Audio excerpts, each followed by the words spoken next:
I just realized that they didn't give me his full name. Hello, ladies and gentlemen. My name is Brett Thomas Thomas. You're here watching the Alliance Tournament 17.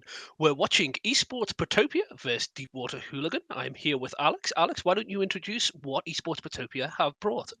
Esports Utopia went with a faction-heavy setup with a Navy APOC, triple Navy Brutix, triple Orthros, Jaguar, Hound. This is an extremely interesting setup with no Logi. They are super aggro here.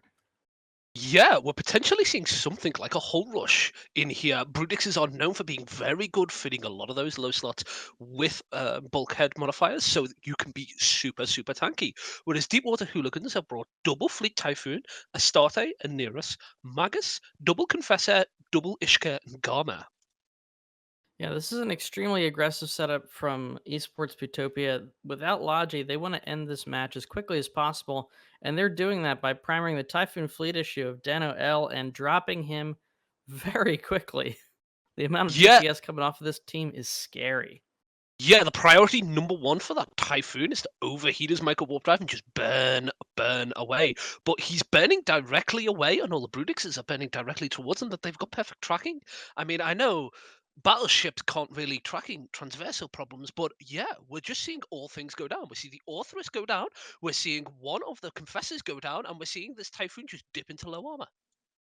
Yeah, and it's important to note the Brutixes are going to be faster than these battleships in general. They probably have local tackles, so once they get on top of them, okay, this Typhoon's now webbed down. Looks like they're webbing down some of the small stuff as well that may be trying to screen them. Uh, they are going to overtake these battleships. They can't kite them forever, and once they catch up, they have a world of pain coming their way. And there's the first Typhoon fleet issue down. Yeah, Dano has finally gone down, but Cotton TOS in the British Navy is into half hull, whereas Timoxia in the Oneirus has been caught and he's just getting DPS vomited on top of him. He's dropping into half armor already. You're seeing a bunch of Republic Fleet Valkyries just bounce around that Brutix to kill it quickly, so they don't have any rep drones to try and keep the Oneirus alive. He's at 104 from the center of the arena, and he's just going down quicker than the Brutix Navy is. Now, to be fair, he is attempting to pull away, which should mitigate some of that damage, but it's just not And going to he's be down. enough. He drops. Ooh, that is a tough loss. That was their main advantage. Deepwater needed that logistics ship to try to extend the life of their comp here because they had planned around keeping those ships alive, whereas Esports Petopia went all in on this suicide mission. They're do or die, and they're doing right now. Yeah, the Brutix is still alive as the Astarte. Oh, as I say that, he goes down. As Akovis Stos in the Astarte is going to go down.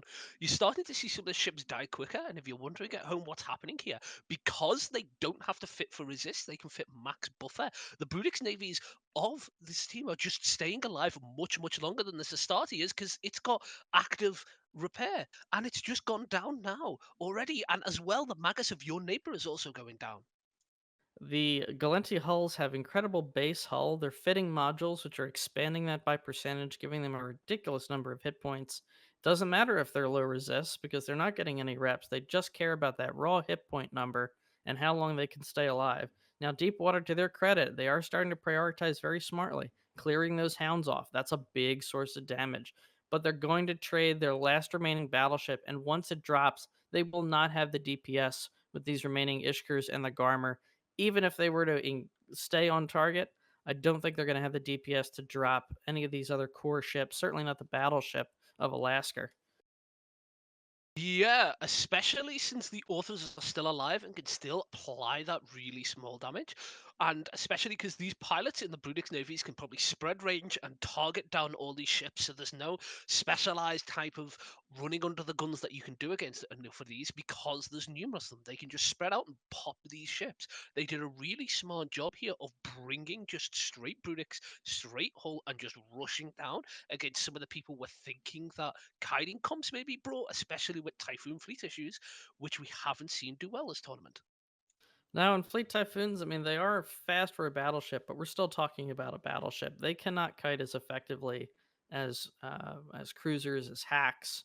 Some of the more common kitey teams, like you might see with Cerberuses, they can attempt to leverage their range, but the APOC can hit them. The Brutixes will overtake them.